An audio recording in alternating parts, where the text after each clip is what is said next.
नमस्कार, भारत मौसम विज्ञान विभाग की दैनिक मौसम परिचर्चा में आपका हार्दिक स्वागत है। तो अभी जो कल हमारे पास लो प्रेशर एरिया था जो कि दक्षिण पश्चिमी मध्य प्रदेश और उससे संलग्न दक्षिण पूर्वी राजस्थान पर था, वो लो प्रेशर एरिया आज लेस मार्क हो चुका है आज के सुबह 8:30 बजे। किंतु उसका जो उससे संलग्न जो चक्रीय परिसंचरण था, साइक्लोनिक सर्कुलेशन था, वो अभी भी मध्य क्षोभ मंडल तक का विस्तृत है। और इसके प्रभाव में जैसा कि हम यहाँ देख सकते हैं कि काफी यहाँ पर क्लाउड कन्वेक्शन पूरा दक्षिणी राजस्थान से लेकर के और हमें हरियाणा और दिल्ली तक,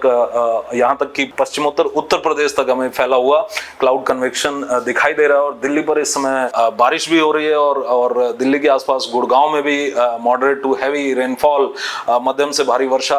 अभी दर्ज की गई है पिछले 3 से 4 घंटे के दौरान। और यहाँ पर हम देख सकते हैं ये दिल्ली का राडार जो कि हमें दिखा रहा है कि किस तरह से यहाँ पर क्लाउड कन्वेक्शन दक्षिण से उत्तर की ओर बढ़ रहा है। और ये पूरी तरह से गुड़गांव और दिल्ली के विशेषतः पश्चिमी दिल्ली और दक्षिणी दिल्ली के अधिकांश हिस्सों को मध्यम वर्षा, लगभग 3 से 4 सेंटीमीटर तक की वर्षा ये देता हुआ यहाँ पर दिखाई दे रहा है। और इस वर्षा का पूर्वानुमान भारत मौसम विज्ञान विभाग पिछले 3 से 4 दिनों से लगातार करता चला आया है। और हम यहाँ पर देख सकते हैं कि ये वर्षा आज और कल तक चलेगी, और जिसका कि हमने यहाँ पर येलो कलर से यहाँ पर हमने इसे यहाँ पर दिखाया, यहाँ पर दर्शाया है। और इसके आज और कल यहाँ पर light to moderate rainfall Delhi के ऊपर और साथ ही साथ एनसीआर एरिया में moderate to heavy rainfall activity हो सकती है। और ये इसलिए हो रहा है क्योंकि जो लो प्रेशर एरिया था वो लेस मार्क हुआ, और उससे संबद्ध जो हवाएं थी वो हवाएं एक तरह से वहां से फ्री हुई और उन हवाओं के माध्यम से मॉइस्चर का ट्रांसपोर्ट हुआ, और वहां पर हम इस समय इंटेंस कन्वेक्शन देख रहे हैं। तो इसके प्रभाव में हम दिल्ली के यदि हम इम्पैक्ट के इसके प्रभाव की बात करें तो माइनर ट्रैफिक डिस्ट्रप्शन, यानी कि जो हमें यातायात में बाधा दिखाई दे सकती है, और साथ ही साथ वाहनों में आपसी टकराव की संभावना बढ़ सकती है। और साथ ही साथ जो निम्न भूमि है, लो लाइंग एरियाज है, वहां पर हमें वाटर लॉगिंग भी देखने को मिल सकती है आज और कल। और इसके लिए ये सलाह दी जाती है आम जनता को कि कृपया ट्रैफिक कंजेशन को चेक करें, यातायात की स्थिति को पहले चेक करें गूगल मैप के द्वारा और दूसरी ट्रैफिक विभाग की एडवाइजरीज के द्वारा। उसी के पश्चात ही आप अपने निर्धारित गंतव्य की ओर प्रस्थान करें। और साथ ही साथ जो ट्रैफिक एडवाइजरीज हैं उन पे लगातार अपनी नजर बनाए रखें, और जो भी वाटर लॉगिंग से प्रभावित, जो भी जल भराव से संभावित एरियाज हो सकते हैं वहां पर जाने से बचें। तो ये रहा दिल्ली और उसके आसपास का हाल, वहां की वर्षा का पूर्वानुमान। इसके बाद यदि हम देखें तो अभी जैसा कि हम देख चुके हैं कि low pressure area less mark हो गया पश्चिमोत्तर भारत का, किंतु वहां पर चक्रीय परिसंचरण अभी दक्षिणी राजस्थान के मध्य हिस्से पर अभी विद्यमान है। हमें लोएस्ट प्रेशर आज दिखाई पड़ा पाली जिले के जवाई डैम पर, और यहाँ पर एक हमें क्षीण लो प्रेशर एरिया की उपस्थिति भी हम अभी फिलहाल देख सकते हैं। और इसके परिणाम स्वरूप हमें यहाँ पर क्लाउड कन्वेक्शन, जैसा कि अभी हमने सैटेलाइट पिक्चर में देखा कि किस तरह से ये इंटेंस क्लाउड कन्वेक्शन हमें दक्षिणी राजस्थान और हरियाणा और उससे संलग्न पश्चिमी उत्तर प्रदेश पर हमें दिखाई दे रहा है। और ये अभी 48 घंटे इस तरह की एक्टिविटी हम देखेंगे, उसके पश्चात इस गतिविधि में काफी कमी आती हुई दिखाई देगी। तो अभी फिलहाल हमें भारी से अति भारी वर्षा राजस्थान के दक्षिणी हिस्सों और भारी वर्षा हरियाणा पर और हरियाणा और चंडीगढ़ पर, और साथ ही साथ दिल्ली पर हमें मध्यम वर्षा आज और कल, और एनसीआर एरिया पर हमें मध्यम से भारी वर्षा मॉडरेट टू हैवी रेन, और साथ ही साथ उत्तराखंड, हिमाचल प्रदेश और पश्चिमी उत्तर प्रदेश पर भी हमें पश्चिमी उत्तर प्रदेश के पश्चिमोत्तर हिस्से पर हमें भारी वर्षा अभी मिलने की उम्मीद अगले 48 घंटे रहेगी। और इसके साथ साथ जो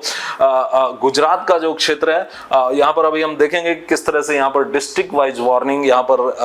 भारत मौसम विज्ञान विभाग द्वारा IMD अहमदाबाद के द्वारा जारी की गई है। और इसके अलावा यदि हम देखें तो अभी हमारे पास एक चक्रीय परिसंचरण है जो कि मध्य पश्चिम बंगाल की खाड़ी और उसके साथ संलग्न जो पश्चिमोत्तर बंगाल की खाड़ी और साथ ही साथ उत्तरी तटीय आंध्र प्रदेश के हिस्से पर अवस्थित है। और इसके प्रभाव में एक हमें लो प्रेशर एरिया कल सुबह तक हमें दिखाई देगा। हालांकि इस लो प्रेशर एरिया के अगले 4 से 5 दिनों में मेन लैंड की तरफ अर्थात प्रायद्वीपीय भारत के उत्तरी हिस्से की तरफ जाने की संभावना काफी कम है। और जो मॉडल प्रेडिक्शन है वो ये दर्शा रहा है कि ये लो प्रेशर एरिया हमारे पूर्वी तट के साथ साथ उसके साथ साथ स्कर्ट करेगा, उसके साथ ये चलता जाएगा अगले 3 से 4 दिन, अर्थात उत्तरी तटीय आंध्र प्रदेश और उड़ीसा के तट के अलोंग एंड ऑफ ये गति करते हुए हमें 3 से 4 दिन दिखाई देगा। इसलिए हम बहुत भारी से बहुत भारी और अत्यंत भारी वर्षा का हम यहाँ पर जोन अगले 4 से 5 दिन नहीं देख रहे हैं, किंतु भारी से अति भारी वर्षा अर्थात 11 से 15 सेंटीमीटर तक की वर्षा हमें यहाँ पर कई स्थानों पर दिखाई देने की उम्मीद तटीय आंध्र प्रदेश के उत्तरी हिस्से और साथ ही साथ तेलंगाना पर रहेगी अगले 2 दिन, और साथ ही साथ उड़ीसा और छत्तीसगढ़ पर हमें भारी वर्षा कुछ एक स्थानों पर अगले 4 से 5 दिन तक हमें होती हुई दिखाई पड़ेगी। तो एक तरह से कहा जाए कि ये सितंबर का महीना चल रहा है, तो उसको देखते हुए जो तटीय आंध्र प्रदेश, तेलंगाना और उड़ीसा और दक्षिणी छत्तीसगढ़ का जो एरिया है अगले 5 दिन एक तरह से एक्टिव मानसून कंडीशन, सक्रिय मानसूनी दशाओं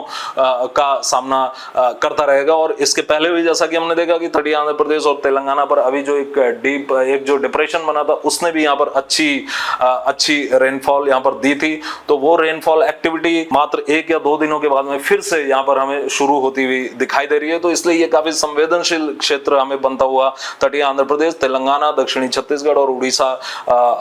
काफी संवेदनशील क्षेत्र बनता हुआ दिखाई दे रहा है। और इस दौरान हम जैसा कि देख सकते हैं कि पूर्वोत्तर भारत पर किसी भी तरह का कोई सक्रिय मानसूनी दशाएं अथवा हमें कर्नाटक पर और साथ ही साथ केरल और तमिलनाडु पर सक्रिय मानसूनी दशाएं दिखाई देने की हमें कोई संभावना नहीं दिखाई दे रही है। साथ ही पश्चिमी हिमालय क्षेत्र पर भी यदि बात करें तो उत्तराखंड के अलावा हमें ज्यादा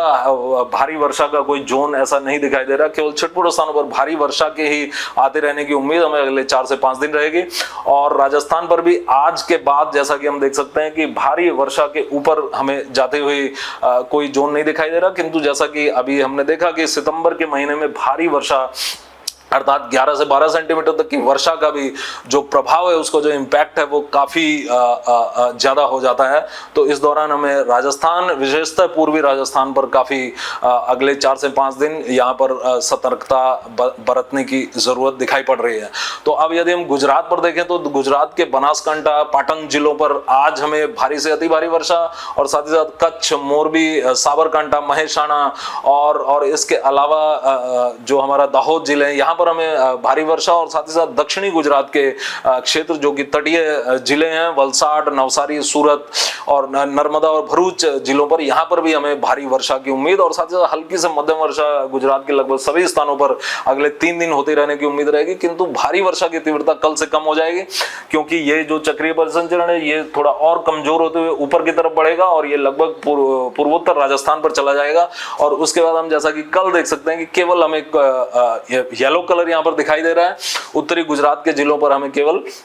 छिटपुट स्थानों पर भारी वर्षा और साथ ही दक्षिणी गुजरात के जिलों पर भी छिटपुट स्थानों पर हमें भारी वर्षा की संभावना दिखाई दे रही है। अब यदि हम सी एरियाज की तरफ अपना रुख करें तो हम जैसा कि देख सकते हैं कि अभी हमारे पास चक्रीय परिसंचरण जो पश्चिम मध्य बंगाल की खाड़ी पर है, उसके प्रभाव में हमें 35 से 45 किलोमीटर प्रति घंटे से लेकर के गस्टिंग टू 55 किलोमीटर प्रति घंटे की यहाँ पर हवाएं हमें दिखाई दे रही हैं। और इन हवाओं के कारण ये हवाएं हमें दिखाई दे रही हैं पश्चिम मध्य बंगाल की खाड़ी और साथ ही साथ दक्षिणी बंगाल की खाड़ी। और ये हवाएं कल बढ़ जाएंगी, क्योंकि कल हम यहाँ पर एक लो प्रेशर एरिया पश्चिम मध्य बंगाल की खाड़ी और संलग्न पश्चिमोत्तर बंगाल की खाड़ी पर देख रहे हैं। और फिर ये हवाएं 45 से 55 किलोमीटर प्रति घंटे गस्टिंग टू 65 किलोमीटर प्रति घंटे की हो जाएंगे। और इस तरह से फिर ये 45 से 55 गस्टिंग टू 65 किलोमीटर प्रति घंटे की हवाएं हमें 8 तारीख तक चलती रहने की यहाँ पर संभावना दिखाई दे रही है। और ये हवाएं हमें मध्य बंगाल की खाड़ी और संलग्न दक्षिणी बंगाल की खाड़ी पर चलती हुई हमें प्रतीत होंगी। और साथ ही साथ हमें मध्य पश्चिम अरब सागर और उससे संलग्न जो दक्षिण पश्चिम अरब सागर है, यहाँ पर हमें 45 से 55 किलोमीटर प्रति घंटे गस्टिंग टू 65 किलोमीटर प्रति घंटे की हवाएं अगले 5 दिनों तक चलती रहने की हमें संभावना दिखाई दे रही है। और इसलिए सभी जो फिशरमैन कम्युनिटी है, मछुआरा कम्युनिटी है, उनसे मत्स्य आखेटक, मत्स्य पालक समुदाय है, उससे निवेदन किया जाता है कि इन क्षेत्रों पर जो वार्निंग के क्षेत्र दिखाए गए हैं यहां पर जाने से परहेज करें और भारत मौसम विज्ञान विभाग की डी वार्निंग का इंतजार करें। आज के लिए बस इतना ही। कल हम फिर मिलेंगे अगले 5 दिनों की मौसम परिचर्चा के साथ। तब तक के लिए अनुमति दीजिए। धन्यवाद। नमस्कार।